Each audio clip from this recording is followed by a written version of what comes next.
you.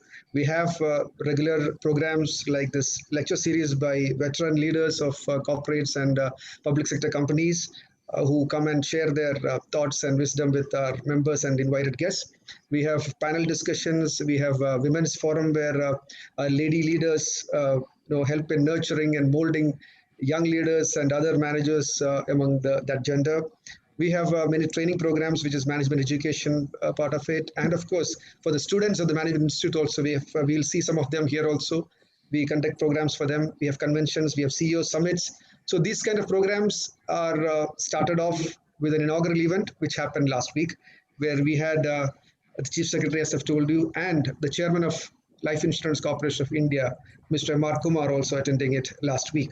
So that is how we started the year's activities. And thank you all, the KMA members and other guests, for making it such a stupendous success in the sense we had more than 350 people witnessing the inauguration, both on the Zoom platform as well as on YouTube and Facebook social media platforms.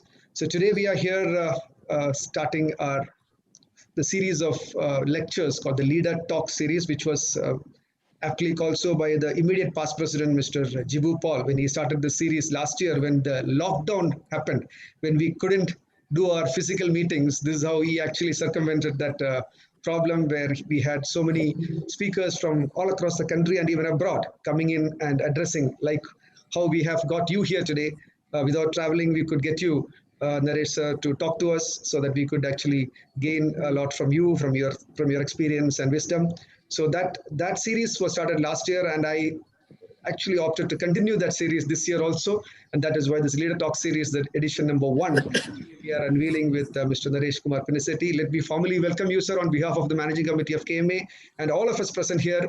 I warmly welcome you to this August gathering to kickstart our Leader Talk series. Talking about events at KMA, we have a series of events being planned with Program Committee Chair, past President S.R. Nair, being here. He was instrumental in getting you here, and he is instrumental in getting many more such great speakers and panelists coming in the coming weeks. We have a very hectic schedule coming up for KMA. Just to inform the members who are present here, we have a startup conversation happening next week itself, or rather this week itself, that is for 2 days from now, 21st of November, that is on Saturday. We have a panel discussion being moderated by the chairman, Mr. S.R. Nair himself, and we have Mr. Sujit K. Bhaskaran, the founder and managing director of Gigs Board India, and Ms. Fauzi Nizam, the cake specialist, the CEO of Cutie Pie Cakes Private Limited, having a conversation with our past president. That is on 21st November. Again, we have a Leader Talk series session, which is coming up on 25th November by Professor Santosh Rangnekar, the professor at IIT Roorkee. That is on 25th November at 6 p.m. And again, one more session coming up by Dr. A.V. Shivarama Prasad, the president, the KVP Limited Chennai, going to talk about people management and the future of industry. That is on 2nd December. And again, on 10th of December, we have the first Women Managers Forum program happening. Panel discussion again by some of the leading women celebrities coming up, and the topic is called the Glass Ceiling for Women Leaders, Myth or Reality. That is a program coming up from the Women Managers Forum, happening on 10th of December. So we have a very packed session coming up for KMA, and rightfully so, we have the first session happening today here. And what a topic which he has selected now to dwell upon: why leaders fail. Right moment to talk about that, because leadership, as we all know, is not about running a company when everything is smooth. When everything is smooth, you can actually look at the Excel sheet and run the company. But when things are going wrong, the choice is between two wrongs, not between a right and a wrong. So we have to select the better wrong about in between the wrongs, and that is where many of the leaders fail, when you select the wrong. So here we have somebody who has done it all, and we were having an informal talk just before this meeting when Nareshji was saying that his company has made a great success during this lockdown time, even though the pandemic has hit many of us so badly. The company is doing extremely well, and it can't be just because of opportunities being capitalized, but it is good management and exceptional way of leadership, which must have taken the company through these tough times also. So to know more about our leader today, we have Program Committee Chair SR Nair himself will throw more light on his profile as well as his background. But before that, let me just once again welcome each one of you, the past presidents. Many of them are present here. Many of them I can't see all of them because I can see only my face here. So I'm sorry that I'm not able to mention the names here. We have got past presidents here. We have got Senior Vice President Nirmala, as you have seen, present here. We have Secretary Jomohan present here. Past President Rajmohan Nair, I can see in one corner. And many of the managing committee members. We have 28 managing committee members. Most of them are present here. And esteemed members of KMA, invited guests, many of the members and office bearers from the other local management associations from Trichur. I could find somebody who's present here. So all of you, welcome you all to this meeting, student members of KMA and management students and invited guests. Welcome you all to this first edition of the Leader Talk series. And let me invite Mr. SR Nair, Chairman of Program Committee, to formally welcome and introduce our leader, Mr. Naresh Kumar Pinisetti, to this gathering. Over to you, Mr. SR Nair. Thank you, Madhav. The chairman of this meeting and president of Kerala Management Association, Mr. R. Madhav Chandran, our chief guest of the day, who is going to speak to us about why leaders fail, Mr. Naresh Kumar Pinisetti, who is president corporate affairs, corporate governance of Deepak Fertilzers and Petrochemicals Limited. A plethora of past presidents, MC members, members of KMA, invited people, ladies and gentlemen, and my dear students too. Okay, we are today going to listen to Mr. Naresh Kumar Pinisetti about why leaders fail. He comes with exhaustive experience of working in both in Indian transnationals as well as multinationals. Currently, he is located at Pune. So let me just go through his resume. Most of you must have read it. Just as a formal introduction, let me just read out his resume, and then we will let him speak for about 35-40 minutes. He could be speaking. I understand that he also is going to do a presentation. So Prajit, please see that, okay, he's made a co-host so that he can actually do a slide share. Let me please introduce Mr. Naresh Kumar Pinisetti to you. Mr. Naresh Kumar Pinisetti is a graduate in law as well as a postgraduate in both sociology and HR, human relations. Okay, he did his executive MBA from Scandinavian International Management Institute, which is otherwise called as SEMI. Mr. Naresh Kumar Pinisetti comes with an experience of more than 3.5 decades in different facets of human resources, development, and industrial relations. He was previously associated with Vestas, which is involved in alternate power or wind energy, etc., as director and regional head of Asia Pacific, and was general manager of HR of Bayer Group in India. He has traveled extensively across Europe and Asia Pacific and has been exposed to latest international concepts of people management. Mr. Pinisetti is also a certified coach and a Hogan graduate. He is also a National Council member of Indian Society for Training and Development. He has been sitting at the apex of the famed or the reputed ISTD diploma program. He is chairman of the diploma program for the last 3 years. He is one of the most respected leaders that we see in ISTD as well as in the corporate sector in India. Without much ado, let me invite Mr. Naresh Pinisetti to do the keynote speaking. Sir, what we will do is you will speak for about 35-40 minutes, and questions would be there. So I would also coordinate with the questions. Please go ahead, sir. Welcome once again to Kerala Management Association. All yours, sir. Thank you.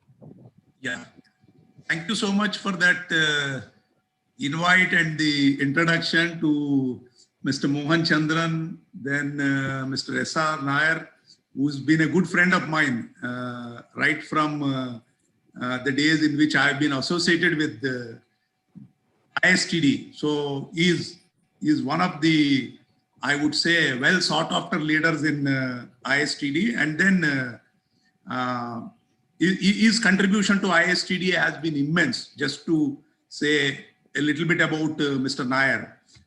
And in terms of inviting me over, I really feel privileged to be here this evening, spending some time talking to the distinguished members of the KMA. So whatever is the topic, in fact, I sounded off Mr. Nair the other day, and then he said, let's go for this topic of why leaders fail. So that's how today we decided that we'll have this topic for the session. And I'm really glad that I'm here and talking to a state where we have the highest literary rates and also the most, I would say, intellectual and distinguished individuals who come from that state. It's my privilege actually to be among you this evening. So what I'll do is I'll take you through a few slides during my presentation and share with you my thoughts on why leaders fail.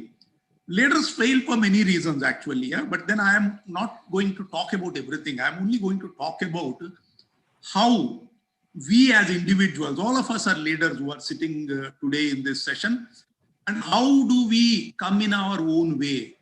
Let's forget about the causes for failures outside our control. There are many reasons why individuals fail because they come in their own way. So how do we actually identify the areas where we need to avoid? How do we know more about ourselves to be very successful as leaders? That would be the topic for my presentation.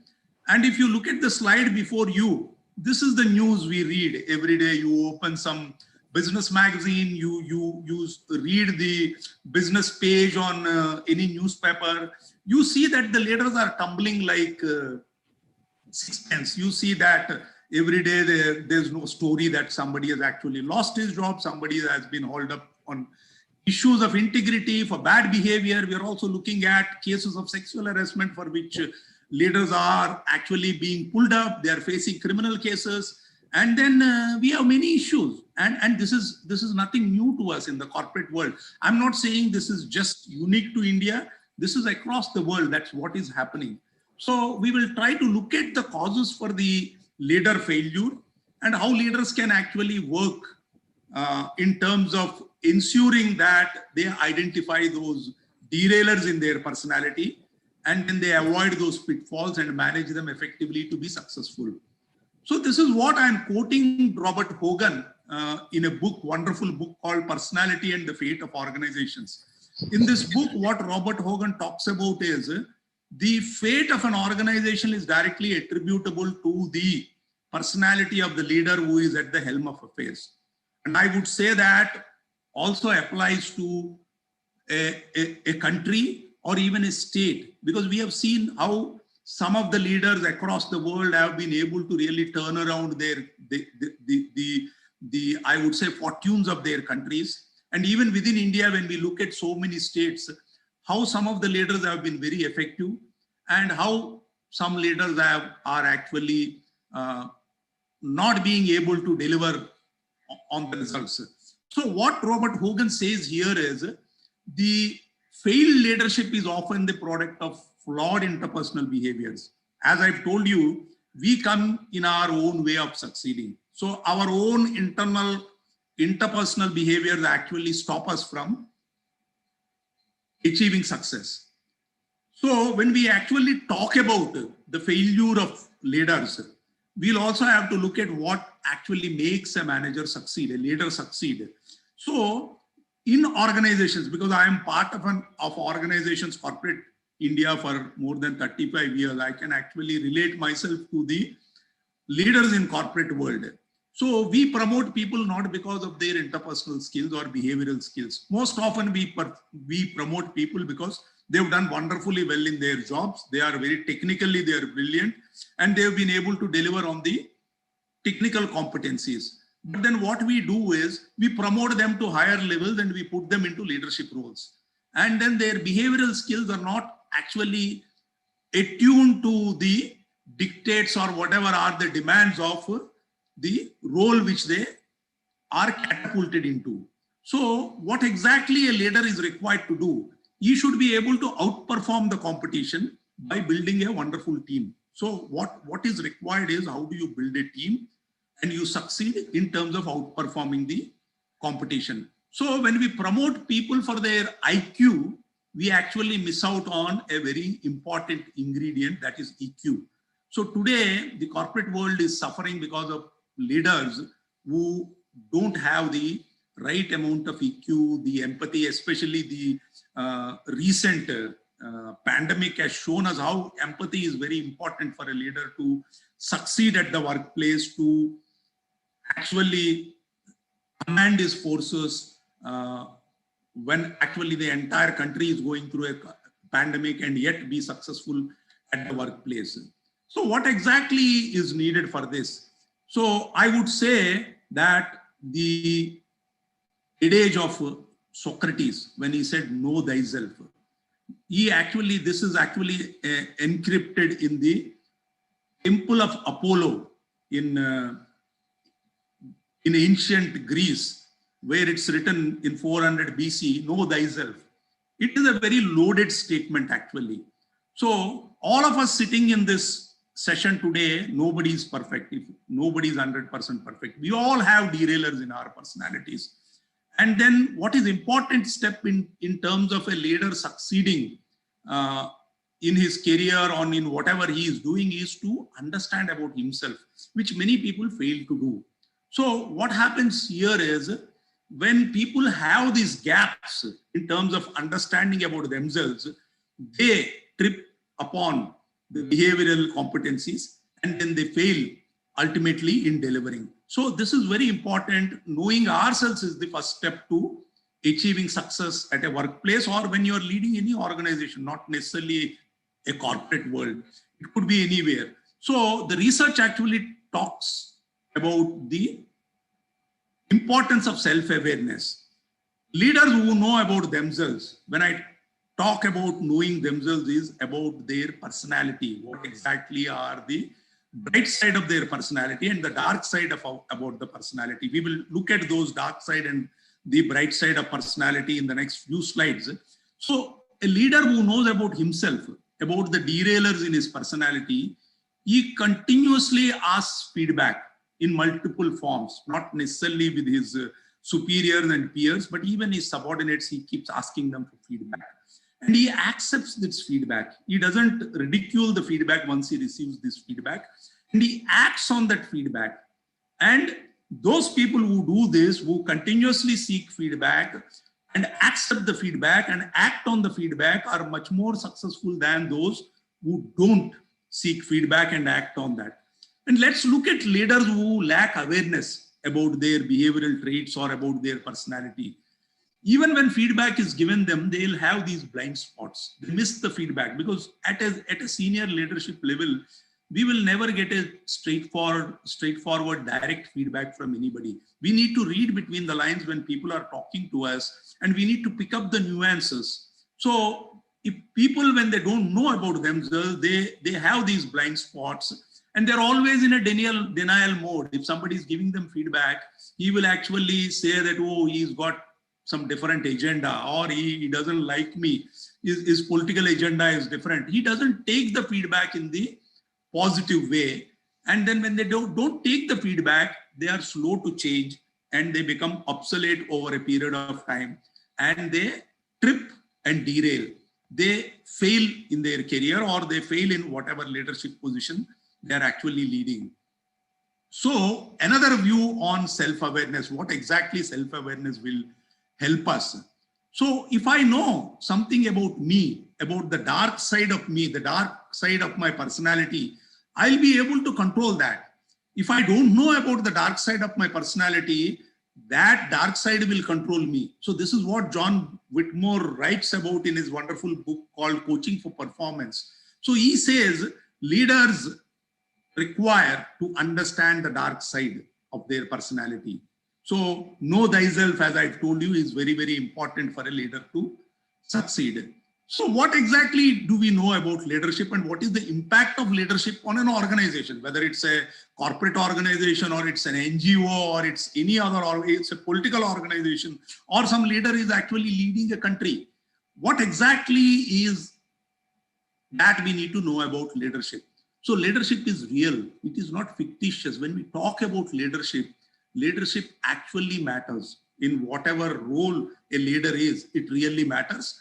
And when good leadership is actually resorted to, it promotes effective teams and group performance. It drives performance, it drives results.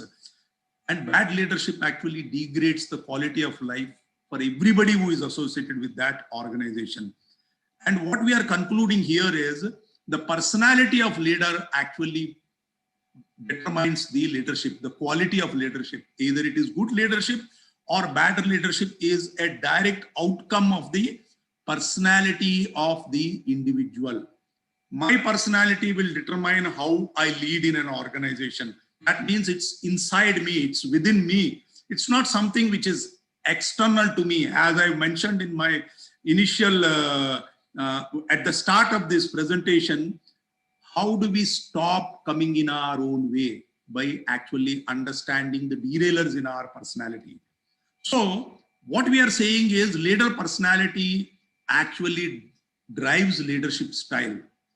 My personality will drive my leadership style, and my leadership style will drive the employee attitudes and the functioning of the team which I am leading, and which will directly impact the organizational performance. So we are establishing a nexus between the leader personality and the organizational performance. So what we are saying is the leader personality will actually determine the leadership style. The leader style will in turn determine the attitude of the employees and how the team functions under the leadership, and how the organization performs in the ultimate analysis. That's the theme for our discussion this evening. We are actually going to talk about leadership personality. So when we talk about leadership personality, there are two things which we need to understand. One is identity. The second is reputation. What exactly is identity? Identity is what we think about ourselves. If you ask me, I think about myself very great. I am a great guy. I am the best in the world, and I don't have any gaps. Even when we are interviewing people for senior leadership roles, we ask a question, what are your key strengths? The answer will be so lengthy, so many strengths this individual will possess. When we ask him, what exactly are your development needs? People struggle. They try to say, oh, sometimes I work 12 hours a day. So they try to convert their key strengths into their actually the derailers or the development needs. So what we think about ourselves doesn't really matter. What others think about us really matters. So if some of you must have known about this Johari window, where we talk about the leaders who know about themselves and others don't know, the four boxes in a Johari window, where we know about ourselves but the others don't know, where others don't know about us which we don't know. So this is very important, that reputation, what others think about us is very critical. So we will look at the reputation, which is the bright side as well as the dark side, what others see in us all the time which we don't see.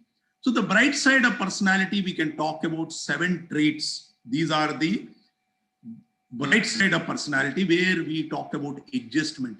How are we able to adjust in any environment, in any situation? How ambitious are we in terms of achieving our goals or whatever vision we have set for ourselves in our life? How sociable are we in terms of actually working with others, in terms of mingling with others, in terms of delivering results? How is our interpersonal sensitivity, which includes the empathy also? How do we deal with people? How do we treat people? How prudent are we? Are we able to make the right decisions at the right time? What is the level of our inquisitiveness in terms when we say inquisitive? How are we? Are we like a child even at this age? We are inquisitive when we see something. Are we still inquisitive? And how good is our learning approach? These are all the bright sides of personality, but we are not going to talk about the bright side of personality. And the bright side of personality is very important in terms of actually handling the dark side of our personality. There are 11 dark sides of our personality, according to Robert Hogan. He is a psychologist, and he actually put them into 3 clusters. The first cluster is distancing. What he actually talks about is these dark sides of our personality will actually drive away people from us. A leader who is strong in terms of these dark sides in his personality will be driving away people. What are those? One is being highly cautious, highly excited, leisurely, reserved, and skeptical. We will look at each one of them with examples of some leaders across the world. These people drive away people from them. They distance themselves away from people. The other 4 dark traits, they are seductive. People get attracted to such leaders. Leaders who are bold, who are colorful, who are imaginative, and who are mischievous. They actually get close to people. And the third cluster is ingratiating. What Dr. Robert Hogan says here is the people who have the dark side of personality here actually try to please people. They are diligent and dutiful. So these are the 3 clusters and 11 derailers in our personality which we need to be aware of. You may ask me, how do we know this? When you take feedback from people and you are aware that there are some dark side of our personality, we'll be able to understand.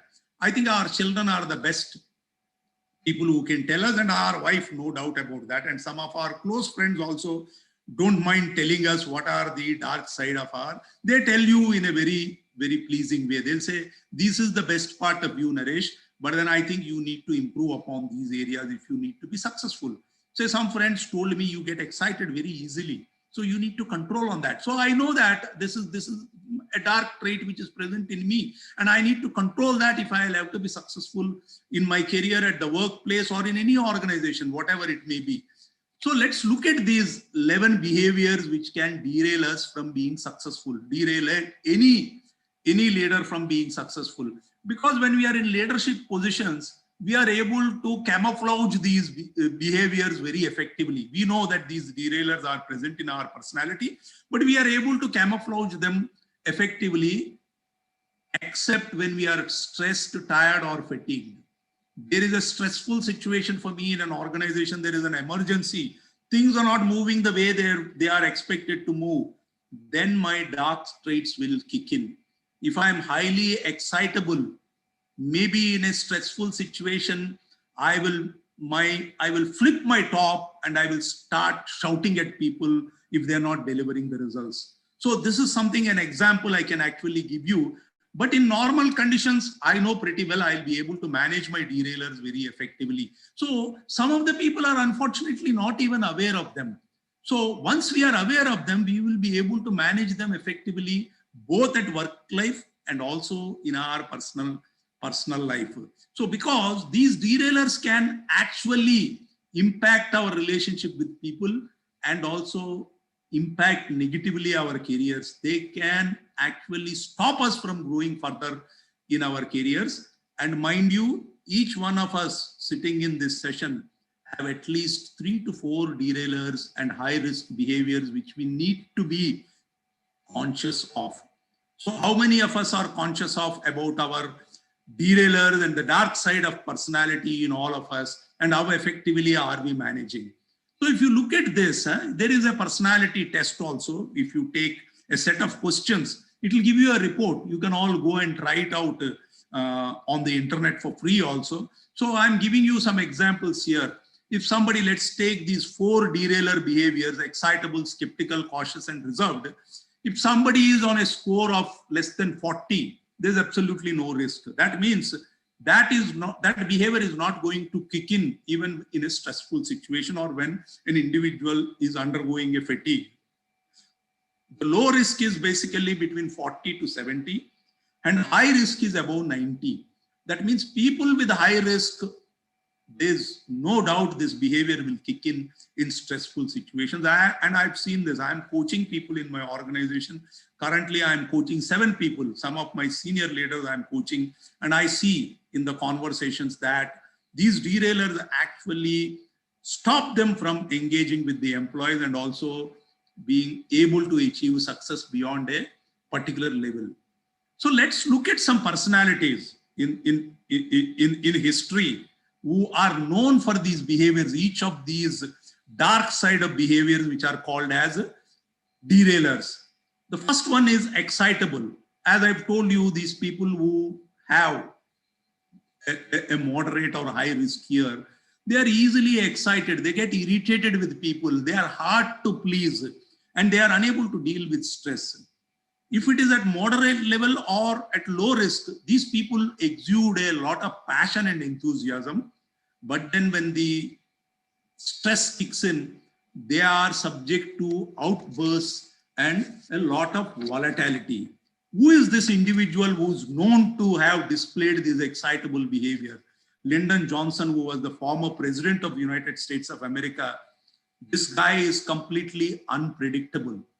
And people who go to meet him, they will ask his secretary about the weather report. How is the weather inside the White House? Because they ask him, is he okay? How is the boss? Because these guys have mood shifts. Sometimes they are very happy.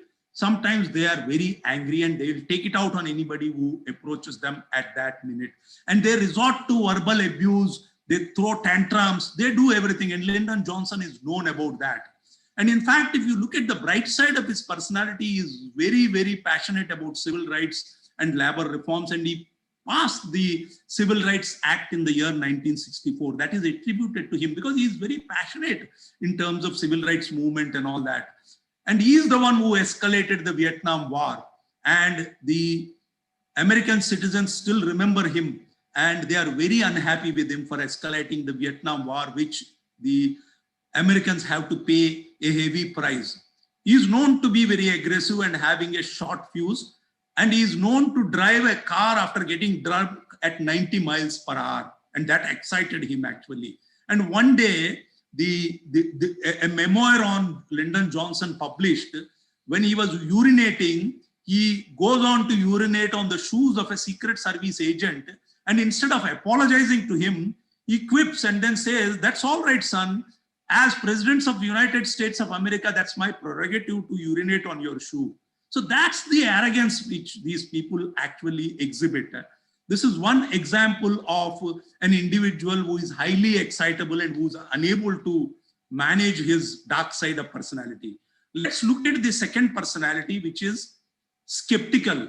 Each one of us are skeptical to some time. It's not that we trust people left, right, and center all the time. We always check, as they say, yes, believe in strategy, believe in God, but lock your door. So we are very, very careful. So we are people who are with moderate levels of skepticism are politically astute and nobody can fool them actually. But then people whose levels of skepticism goes beyond the moderate risk, they are mistrustful and quarrelsome. So they are always looking at somebody is trying to scheme, somebody is trying to plan to bring me down, somebody is after me, and everybody has got an agenda against me. They keep blaming people. So who is this gentleman, Richard Nixon? You all know him for his Watergate scandal. Actually, he was recording the conversations of the opponents or the political parties. And he was the first president in US who was supposed to have been actually impeached.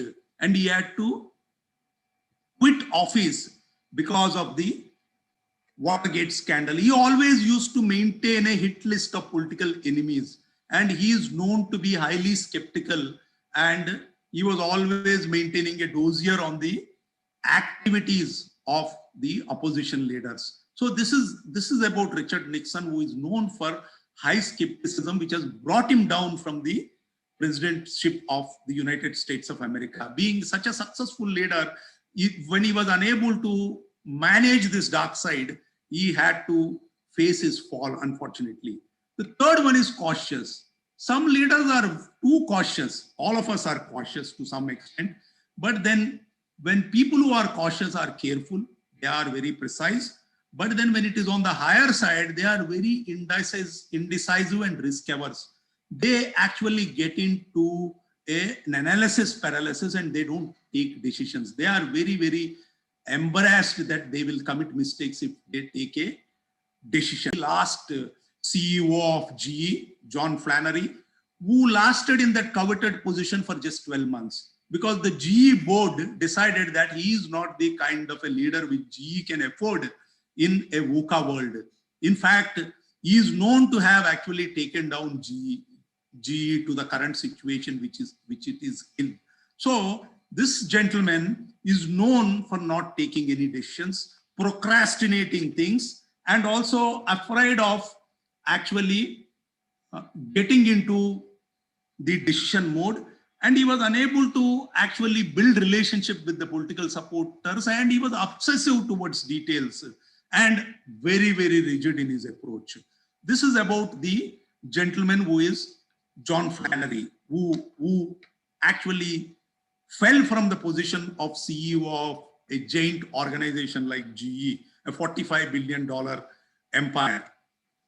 The fourth derailer is something who are reserved. We come across a lot of people who are reserved. When we see them, we notice them actually. They are aloof. Even when a party is going on, you see them going onto a corner of the room and then being onto themselves. They're very stoic and calm under pressure. Basically, the people who are reserved, they can handle a lot of stress because you don't know what's going on in their mind. They hardly come out with their opinions. But when it becomes a derailer in their personality, and it's at a high risk level, these guys, these leaders are uncommunicative and insensitive to what's happening around them. The gentleman who is known to be high reserved is Jimmy Carter. So what about him? Actually, Jimmy Carter was, and there's another guy also called Rick Thomas, who was the ex-CEO of Xerox. Xerox lost fame because of this leader, and these guys lack people skills. They don't know how to deal with people because they are onto a world of themselves. It's a world which they build among themselves, and they have a coterie of people, a close-knit people with whom they work, and they always are comfortable working with them. They don't expand their horizons, and they also are very, very attentive to all details. So this is Jimmy Carter for us, who is high reserved. And we quickly go on to another dark trait, which is leisurely. Leisurely are guys who are actually whom we call as laid back. You know, also we do that. Oh, he is a laid back guy. They do things at their own time. They actually are easygoing. Nothing will shake them up actually. They accept to do certain things, but they do it at their own pace. They are passively aggressive. They say yes, but they don't take their own time. And often these people are driven with their personal agenda. So these people avoid conflict at any cost, and they express their agreement in meetings. They agree that we will go ahead with that project. But then in private, they talk against that. They say, oh, this is a stupid idea. I don't want to say yes to this, but because I don't want a conflict in that meeting, I said yes. But this is the most stupid idea I've ever come across. These kind of comments are very common with these people who are high on leisurely. And they can be very, very political. They say something and do something else. And George W. Bush, one of the American presidents, is known to be a highly leisurely guy. And this guy basically would leave the Oval Office at 6:30 p.m. is a continuous rigid to his calendar. 7 p.m. he'll have to have his dinner, and 8 p.m. he's jump into the bed. So an American president can afford to do that. It was George Bush, who is known to be high leisurely leader, who actually could not do much for the betterment of the citizens of United States of America. The sixth one which we need to look at is bold. I think you know who is bold now. Most of the people, leaders you see are bold. I don't want to talk about any Indian leaders because I don't want to be hauled up for defamation. I am only depending on some of the material which is available in the public domain, well-researched material, so that nobody can say that you have picked and chosen somebody to give as examples here. These guys actually, they don't admit mistakes. They know everything. They are arrogant, and they have complete conviction, and they don't take advice from anybody. And if somebody proves them wrong, they will resort to bluffing, and they will resort to telling lies. And you know this individual, you can pretty well, he resonates with you. So what's happening in United States of America, you can pretty well actually relate to Donald Trump. And you see all these traits in him. And many people told him that you need to control this dark side of your behavior.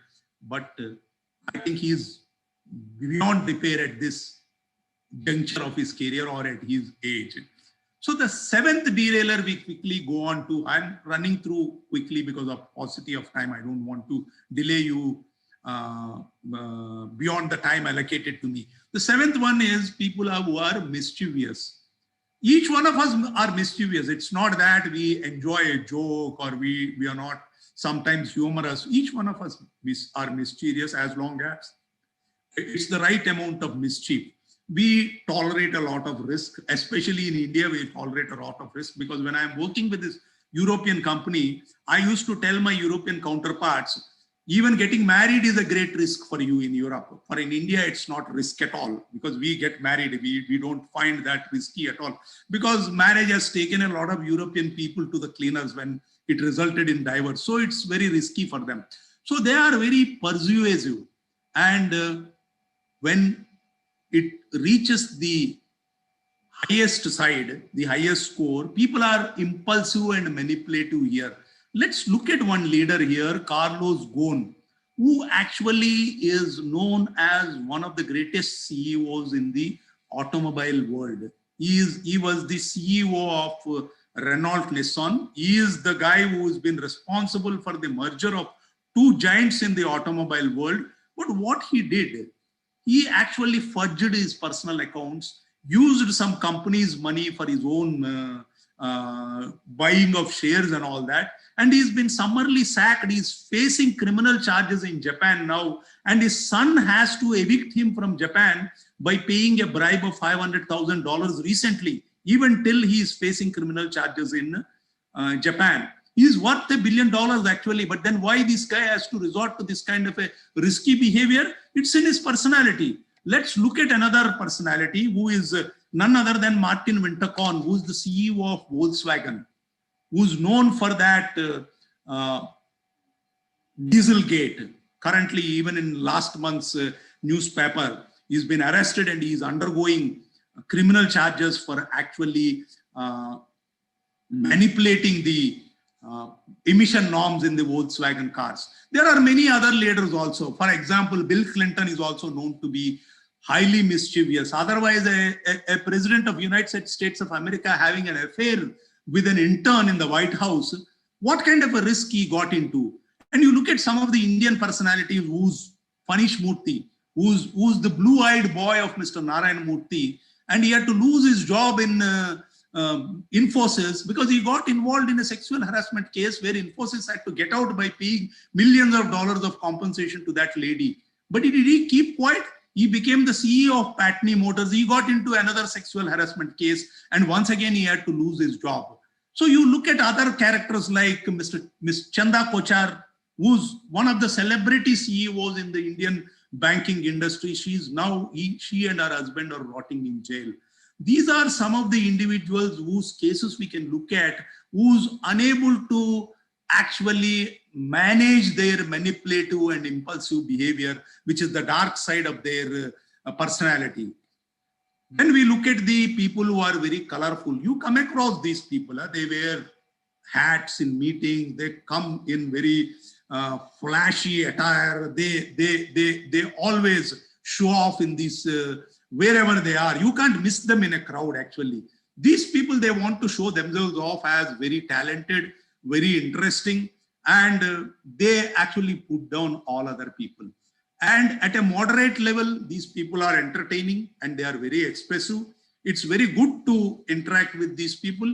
But then when it goes on to the higher risk level, they are socially obtuse and they try to show up more than what is needed. And a leader who is known in India for this is Mr. Vijay Mallya, none other than Mr. Vijay Mallya. He created an airline which no Indian can afford to pay for that. That has brought his fall actually. So what he did was he wanted to create a world's best airline, and in that process he never looked into the aspect whether it is a commercially viable airline, and unfortunately he is now seeking asylum in a foreign country and evading all the criminal charges which are pending against him in India. A wonderful leader, but then the dark side of his personality in terms of being colorful has actually brought him down in his whatever are his endeavors to become successful.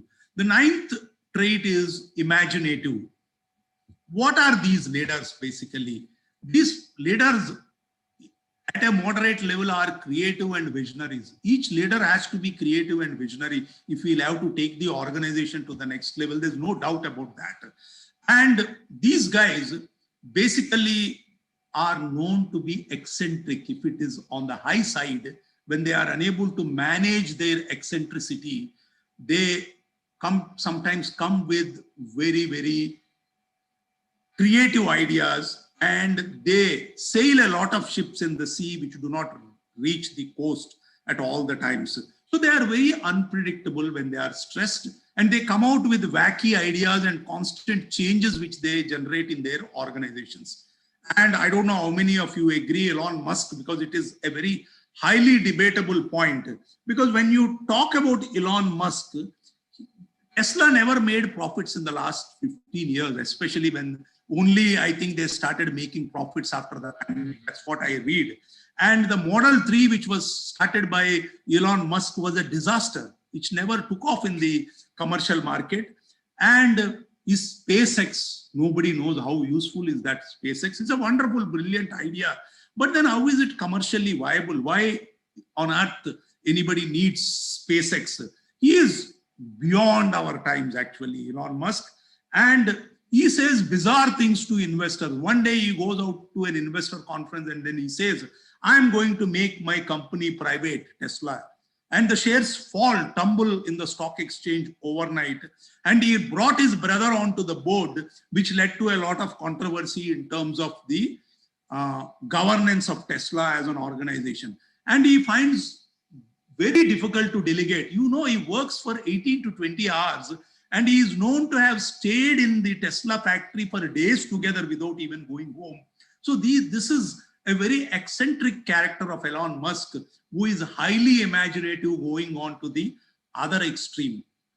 The 10th derailer is diligent. People who are diligent will have high standards.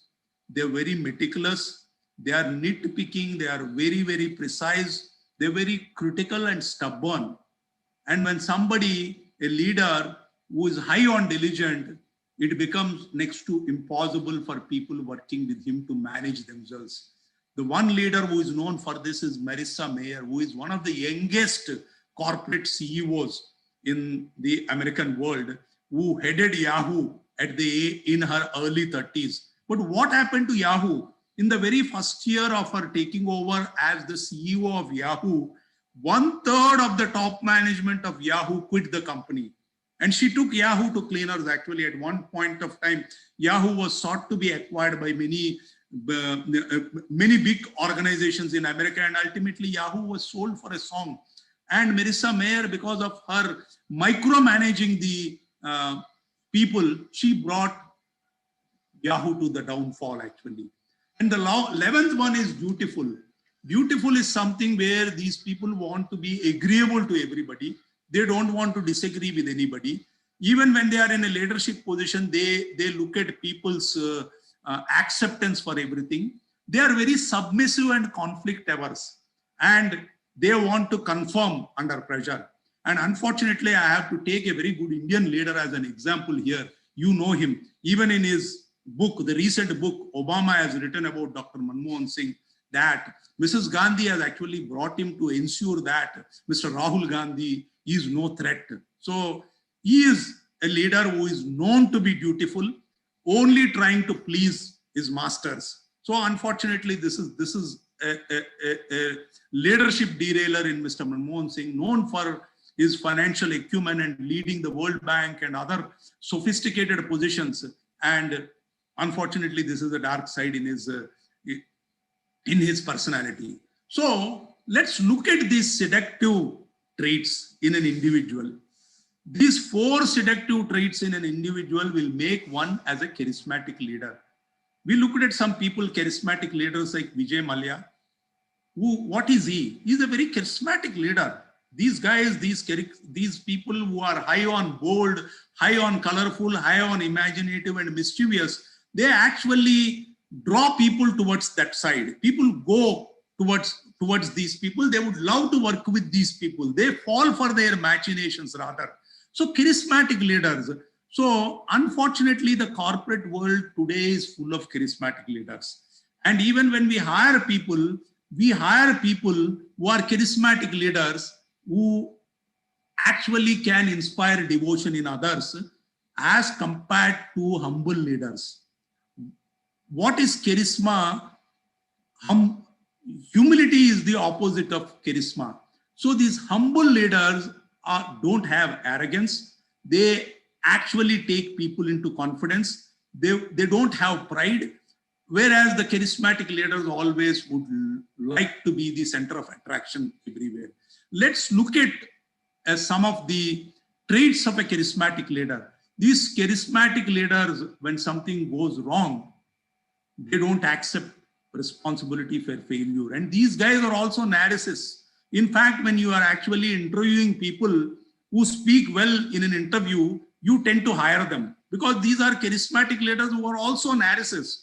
So the corporate world is fascinated with these charismatic, narcissistic leaders. So they always make the cut in the corporate world, and wherever they are able to be very successful by having the glib talk which they can actually resort to. These people don't take feedback in the positive way, and they don't learn from their experience. They feel that they are entitled in these leadership positions, and they ruin companies as leaders. So what I would like to quote here is from a book which you all must have read, Good to Great, by this well-known author. He actually talks about two personalities in his book. The level 5 leader, who is Darwin Smith, who is the CEO of Kimberly-Clark, and he actually compares him with Lee Iacocca, who was the chairman of Chrysler Corporation, who turns around Chrysler Corporation when it is down in the dumps, and Kimberly-Clark.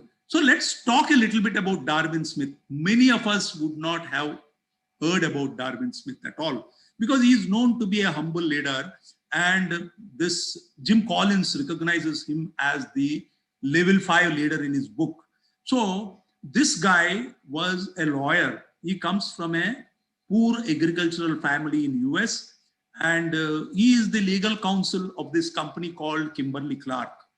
And this guy, when he was declared as the CEO of Kimberly-Clark in his first board meeting, some of the board directors on the board, when they are having lunch, they pull his leg by saying, I don't know why this board did not find a better leader than you. So this guy, 1 year from being nominated as the CEO of Kimberly-Clark, was diagnosed with cancer. So doctors gave him 1 year to live. But then he fought cancer and he continued as the CEO of Kimberly-Clark for 20 long years, 1971 to 1991. I'm quoting Jim Collins here.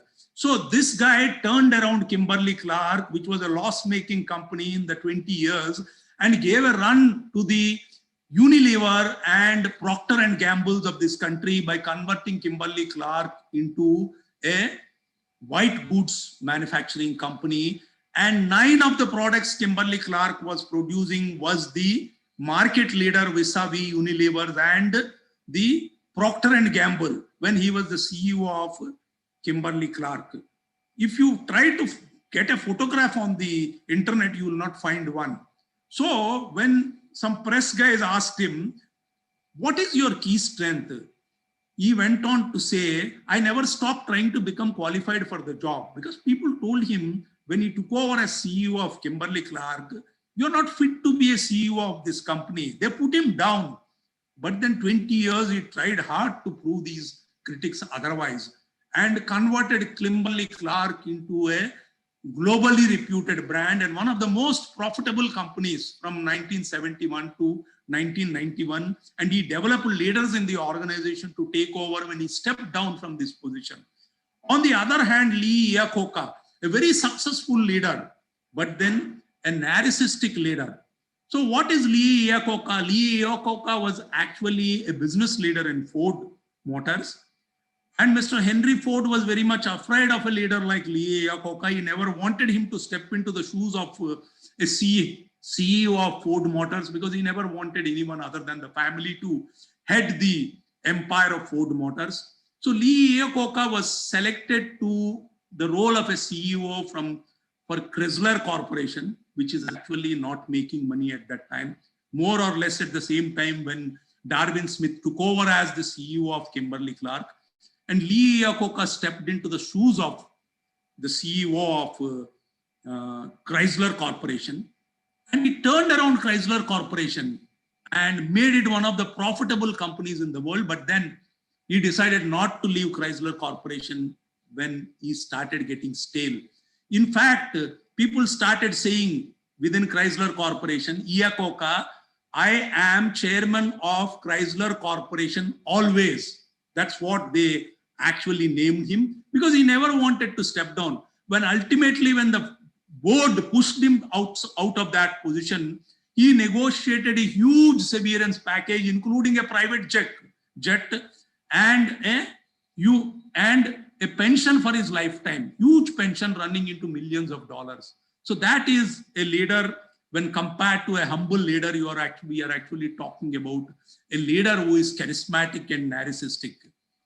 Let's look at some of the Indian leaders. This is my own creation. I am not saying there is any literature on these two people. If you ask me who is the humble leader in the Indian corporate world, I would certainly rate Mr. Ratan Tata as the most humble leader. And who is the most charismatic and narcissistic leader? It's none other than Mr. Vijay Mallya.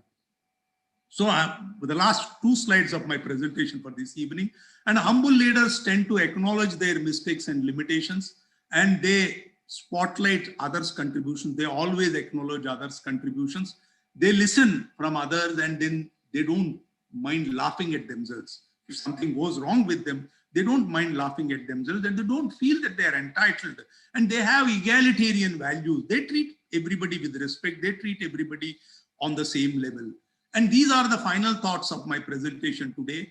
And these charismatic leaders, when we are closing with, they focus on themselves, and humble leaders focus on the team and organization. The need of the hour is more and more humble leaders, but then the corporate world focuses on charismatic leaders. But charisma destroys engagement, employee engagement, and humility creates employee engagement. And organizations that value charisma, they often overlook their most effective leaders within their organizations who are hidden somewhere in plain sight within the organization, because the humble leaders do not want to show themselves off in an organization. So thank you so much for the time given to me for this presentation. Thank you so much for the patient listening. So I will leave it to you for any questions, and I'll be happy to take them. Thank you. Thank you very much, Mr. Naresh Kumar Pinisetti. It was a very spellbinding presentation about leadership, and you have taken us through a gamut of behaviors as well as the challenges that people face, and finally by coming to saying that actually the difference between the charismatic leader as well as the humble leader. It was a fantastic presentation. We are immensely grateful to you for having not only that you have presented leaders from outside, but leaders from India itself. Of course, you have taken the caution of not spelling out some of those names, which we can really understand and why it has been done. Now, sir, there are some questions. I'll start with one or two questions from my side, then I'll try to see whether where I can get some questions from our audience as well. Okay, now these 11 traits that you mentioned, actually, some of them you can classify as charismatic also, and then finally arriving at the humble. See, can we say that all these traits and behavior, to some extent, it is required in an individual or a leader to see that it is run. We have a saying here, say, nectar, even if it is in excess, is going to be poisonous. So one or two traits, of course, if it goes in abundance, can lead to challenges. But some of these behaviors and traits that you mentioned, which could go well with the personality of a leader, what is your thoughts on that? Yeah, absolutely, sir. You're spot on, actually. You hit the nail on the head. Each one of us will have these traits to some extent.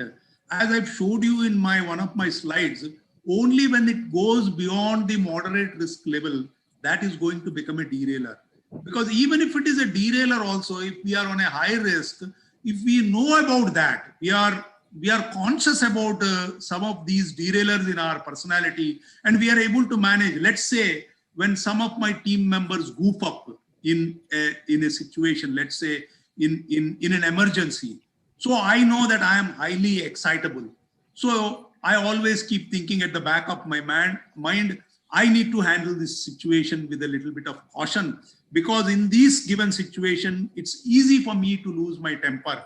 And when I lose my temper, what happens? The entire team goes into a spin and they will commit more mistakes.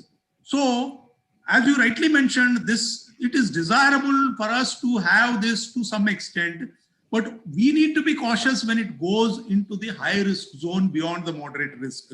So once we know about that through some coaching, because that is where coaching helps actually. Some of you are coaches in this session also, and I know you are also a coach.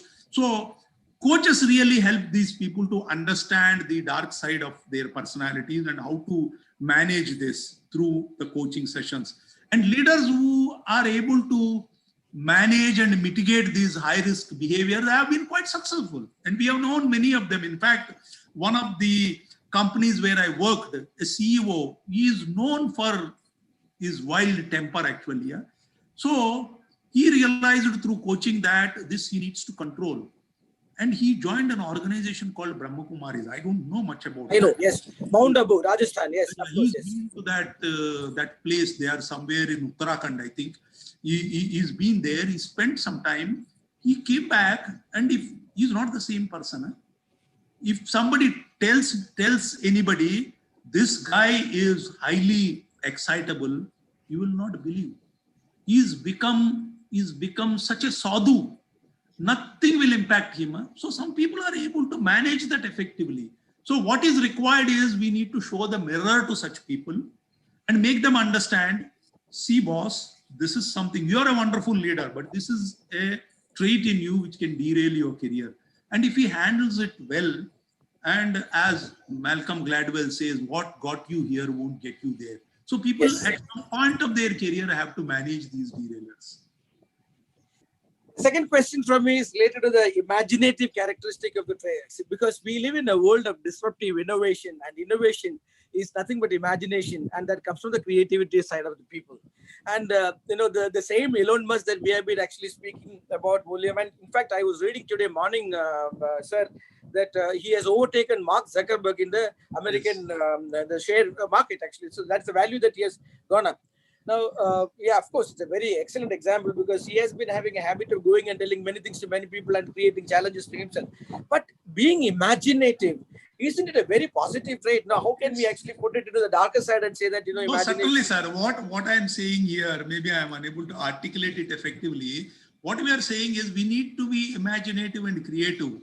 But when this goes overboard, what happens is you will be spinning something or the other ideas all the time, but none of them actually take shape. So what is required in us is we need to be imaginative, but we need to ensure that imagination is converted into something concrete at the end of the day. But 24/7 I am imaginative, creating something and then not taking it forward. That's a derailer actually. We come across some people. In fact, we had a leader in one of our management team. If you sit there in the meeting, in the management committee meeting, he would come on with ideas after ideas. Most of them are quirky ideas. In fact, what happens here is you always will be thinking about what to do next. But then what about the ideas which we need to implement already? So that's where we need to be very careful. So we need to manage ourselves where we need to be creative, but not go on to a point of being quixotic. That's what quixotic.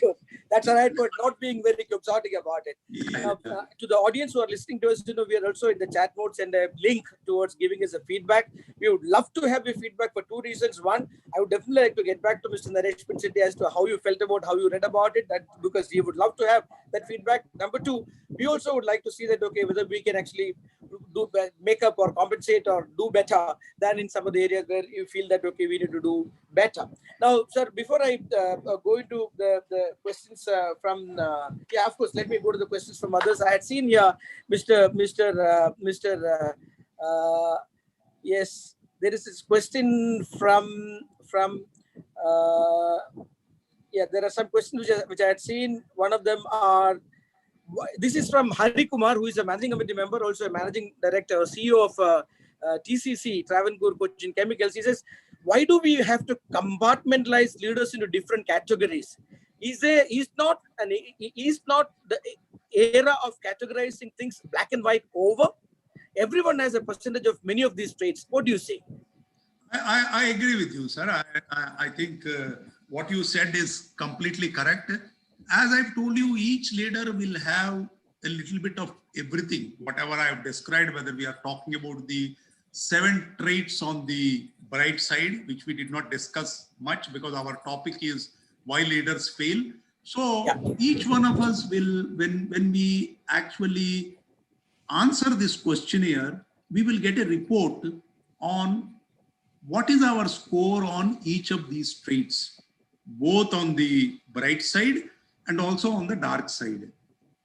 What helps us is if our score on some of the traits on the bright side are on the high, let's say, for example, if I'm highly accommodative, let's say I am on a score of 90 plus on accommodative trait, I will be able to manage my derailers because I have to accommodate myself in any given situation.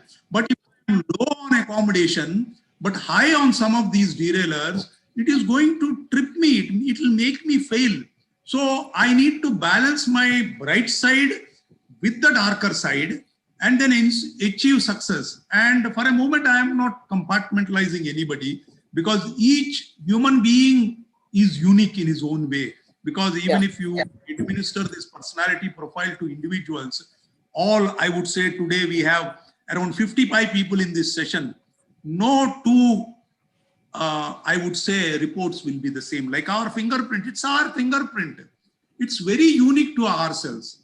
And that's what I have to say on that. Each one of us will have both the bright side and the dark side.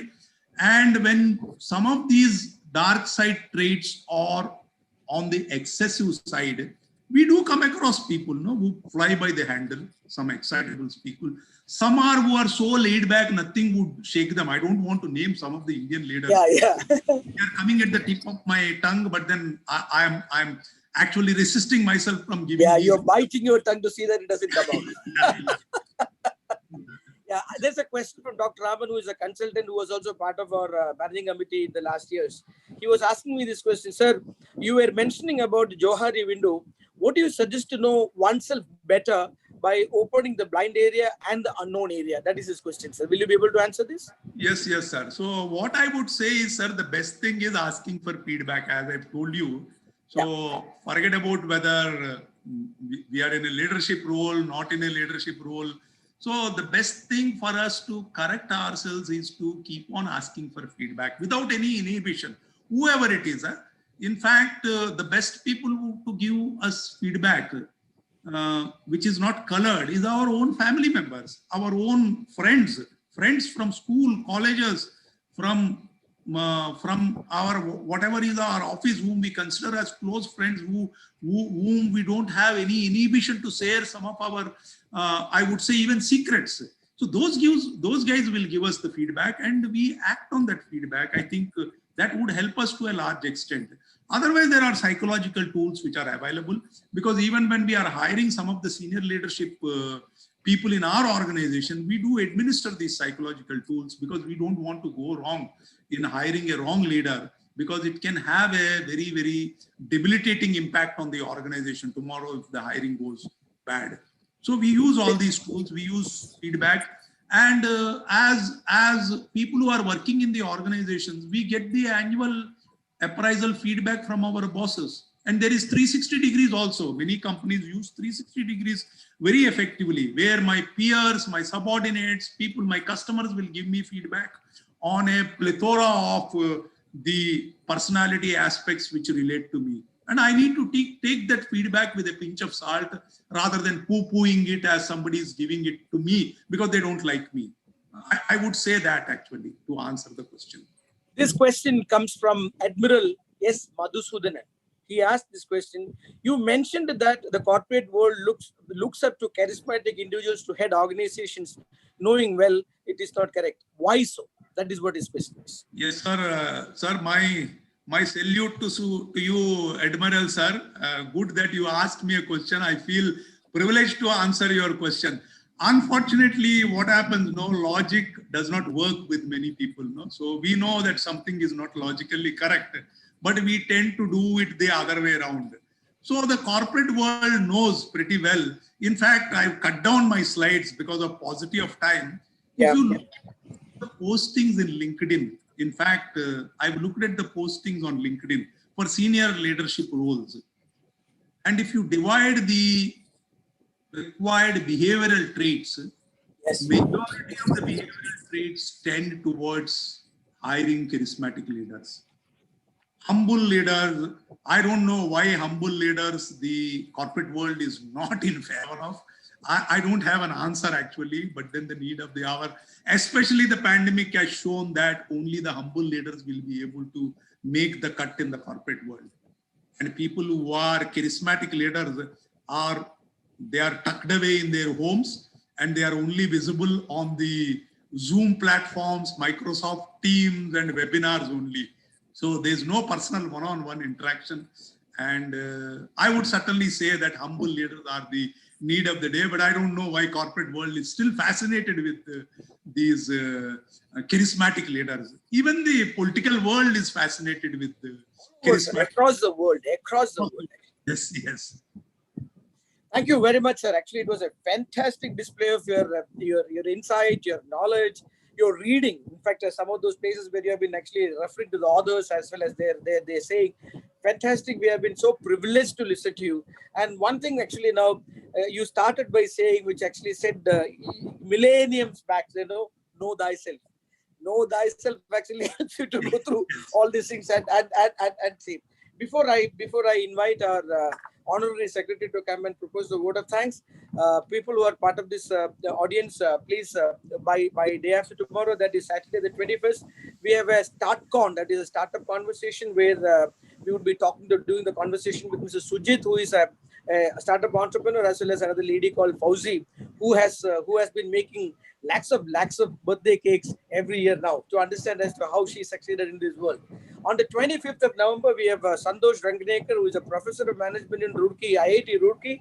He would be talking to us about servant leadership. That is whatever Mr. Naresh Pinisetti has left behind as humble leaders, we'll take on with Santosh Ranganekar about servant leadership, which is nothing but an extension. And on the second, we will have Mr. Shivram Prasad, who is the president strategy of KCP Limited, also will be speaking to us about the challenges in HR and management. So we have a plethora of speeches or keynotes being formed for this month and the next. We'll come to you from time to time. Now it is time for us to pay our gratitude and say, thank you, sir. Sir, thank you so much for. Thank you so much. Madam. Yeah, you got to. I am just taking over. Thank you so much, SR, for introducing the speaker as well as handling the question answer session, especially by posting a couple of good questions in the beginning by yourself, and then of course selecting whatever questions you could manage in the limited time. Naresh ji, it was a wonderful deliberation and an eloquent way of delivering that address. And this is a different take on the leadership part which you took, the dark side, and throwing light onto that. I'm sure many of us sitting there, I could see many of the leaders sitting here smiling, hearing some of the traits which you were describing. I was also smiling at some of them because all of us could relate to one or the other in a very, very peculiar manner. And yes, the humility part which you yourself personified when you answered some of the questions, why you are successful and not failing, that showed also when you are talking and answering the questions. Thank you so much for taking time out, and of course, thank you for the opportunity. Thank you so much. Thanks to giving us this learned lecture today and giving us a good start for this KMA year 2020-21, because as I've told you in the beginning, this is virtually the first lecture session which we had from a corporate leader, and it has come out so well. And I'm sure almost all the delegates who are present here, our members as well as invited guests, must have taken home a lot of points they can definitely translate into their own activities and actions in the coming days and years. Thank you so much. And for the formal vote of thanks, let me invite our Honorary Secretary, Mr. Jomon K. George. Good evening to all of you. Respected President of KMA, R. Madhav Chandran. I was about to say charismatic leader, but then the term has become very, very relative, because I don't know whether I have the permission of Naresh ji to use the term charismatic. Can use colorful also.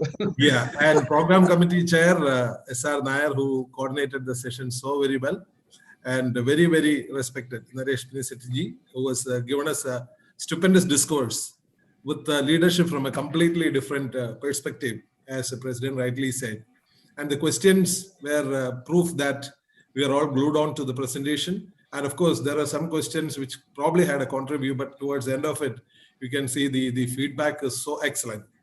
And I think it's a lot of thrust on behavioral skills. And you said that should stand our technology skills in managing organizations in leadership positions. And of course, the empathic side of it, EQ over IQ, is all very, very relevant in these times when everyone is undergoing some kind of pressures. Of course, different kind of leaders, American presidents, global CEOs, and the latest being Elon Musk, who is, as I said, very aggressive. I think there is what the message is very clear that there has to be moderation. You got to be dutiful, yet a little mischievous. You got to be aggressive at the same time. You have got to be, mild and, going light. So I think the term which he used in between was that somebody is going overboard in situations. Elon Musk, with all these ideas, some of them we feel crazy ideas. Valuations are, of course, something which is not based on, they're all debatable. And on a high dose of, we can understand that going that aggressive and high dose of medicines to support him going and all that. So I think the message is very, very clear that leadership is about managing people, managing situations, taking technology with a lot of empathy and behavioral skill management.